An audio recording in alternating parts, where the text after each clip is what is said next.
ఇవాళ కరీంనగర్ జిల్లాలో సీఎం రేవంత్ రెడ్డి పర్యటన.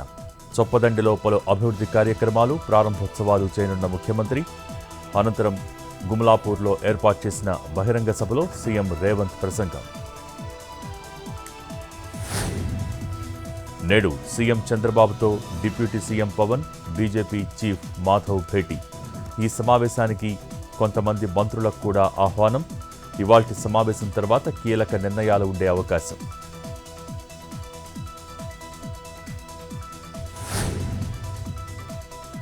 నేడు పశ్చిమ గోదావరి జిల్లా భీమవరంలో వైఎస్ జగన్ పర్యటన. శాసనమండలి చైర్మన్ కొయ్యే మోషన్ రాజు కుమారుడి వివాహ వేడుకకు హాజరు కానున్న వైసీపీ అధినేత.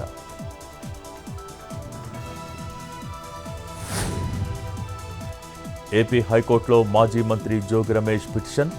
ఇబ్రహీంపట్నం, తిరుపతి పోలీస్ స్టేషన్లలో నమోదు చేసిన కేసులు క్వాష్ చేయాలని పిటిషన్స్. ఇవాళ తీర్పు ఇవ్వనున్న న్యాయస్థానం.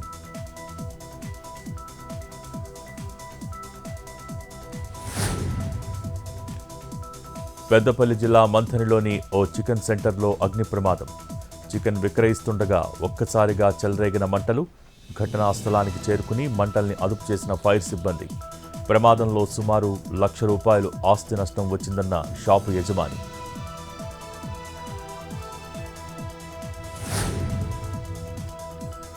రౌడీ షీటర్లతో ప్రెస్ మీట్, కౌన్సిలింగ్ కార్యక్రమం నిర్వహించిన గోల్కొండ జోన్ డీసీపీ. ఈ కార్యక్రమానికి మొత్తం 97 మంది రౌడీ షీటర్లు హాజరు. చట్టాన్ని ఉల్లంఘించే వారిపై కఠిన చర్యలు తప్పబోవని స్పష్టం చేసిన డీసీపీ.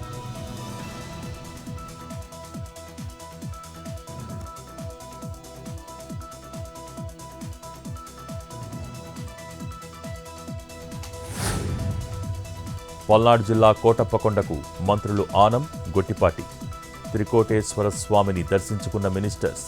మహాశివరాత్రి ఏర్పాట్లపై అధికారులతో కలిసి సమీక్ష.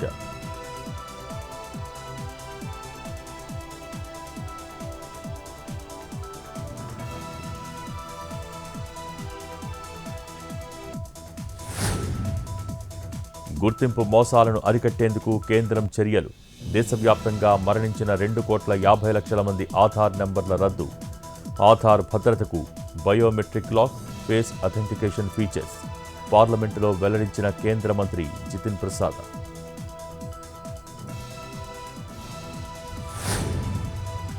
H-1B వీసాల జారీకి అమెరికా కొత్త నిబంధనలు.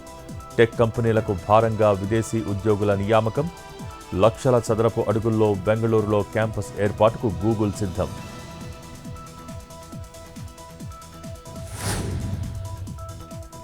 T20 ప్రపంచ కప్లో భారత్తో మ్యాచ్ను బాయ్కాట్ చేసిన పాకిస్తాన్. ఈ వివాదంపై స్పందించిన సునీల్ గవాస్కర్. ఆదాయం కోసం ఇరు జట్లను ఐసీసీ ఒకే గ్రూప్లో పెడుతోందని వ్యాఖ్య. ఇకపై ఈ భారత్, పాక్ని ఒకే గ్రూప్లో పెట్టకుండా ఐసీసీ చూసుకోవాలని సూచన.